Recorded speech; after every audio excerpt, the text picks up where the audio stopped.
प्रायिकता। वरुण और अभिषेक ने बैडमिंटन खेलने का फैसला किया। दोनों ने लड़ना शुरू कर दिया, जैसा कि दोनों ही पहले सर्विस करना चाहते थे। इसलिए उन्होंने एक सिक्का टॉस करने और देखने का फैसला किया कि किसे पहले सर्विस करने का मौका मिलता है। हेड आने पर वरुण को पहले सर्विस करने का अवसर मिलेगा, अन्यथा अभिषेक पहले सर्विस करेगा।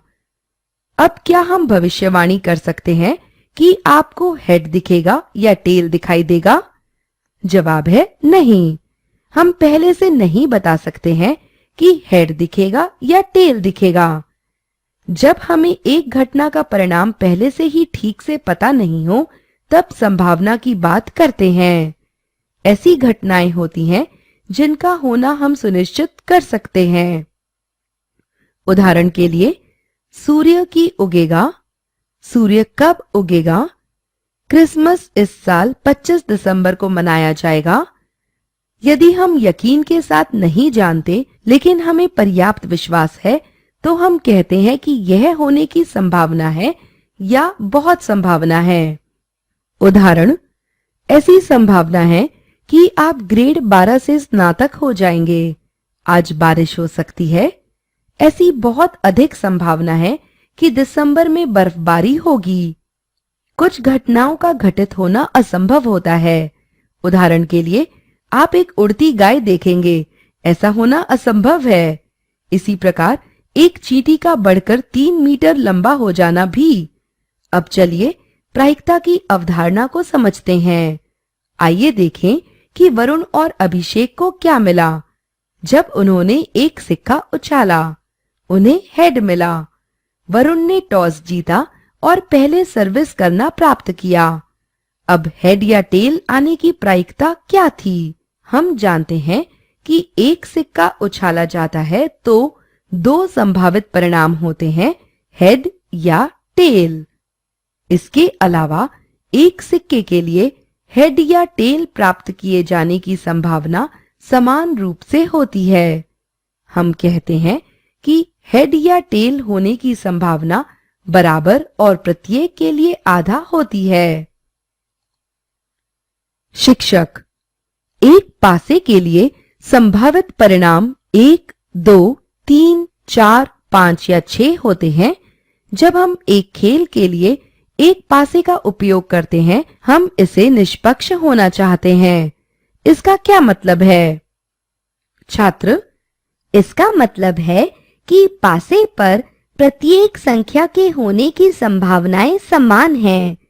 किसी भी संख्या के चुने जाने की संभावना किसी अन्य संख्या से अधिक नहीं है।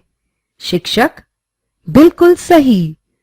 प्रत्येक संख्या में चुने जाने की संभावना समान रूप से है, तो किसी एक संख्या के प्राप्त होने की संभावना के बारे में हम क्या कह सकते हैं? छात्र, चूंकि प्रत्येक संख्या में चुने जाने की समान रूप से संभावना है, तो 1, 2, 3, 4, 5 या 6 में से किसी एक संख्या के होने की संभावना बराबर है। अतः प्रत्येक की प्रायिकता 1/6 है। शिक्षक, तो हम कह सकते हैं कि घटना की प्रायिकता अनुकूल परिणामों की संख्या बटा परिणामों की कुल संख्या के बराबर है। उदाहरण के लिए, पासे पर एक सम संख्या प्राप्त होने की घटना पर विचार करें।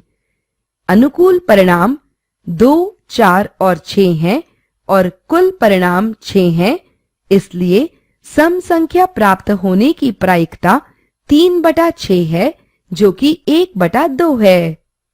अब मान लीजिए 2 खिलाड़ी एक ऐसे 6 पक्षीय पासे का उपयोग करते हैं जिसके फलकों पर अंक 1, 1, 2, 2, 3 और 4 हैं। वहां 4 संख्याएं 1, 2, 3 और 4 हैं, जो कि आ सकती हैं। क्या खेल निष्पक्ष है? यदि पहला खिलाड़ी तब जीतता है जब 1 या 2 दिखाई देता है और दूसरा खिलाड़ी तब जीतता है जब 3 या 4 दिखाई देता है। छात्र, बिल्कुल नहीं। पहला खिलाड़ी लगभग हमेशा जीत जाएगा। शिक्षक, भले ही प्रत्येक खिलाड़ी के जीतने की 2 संख्याएं हैं, इन संख्याओं के होने की प्रायिकता समान रूप से नहीं है।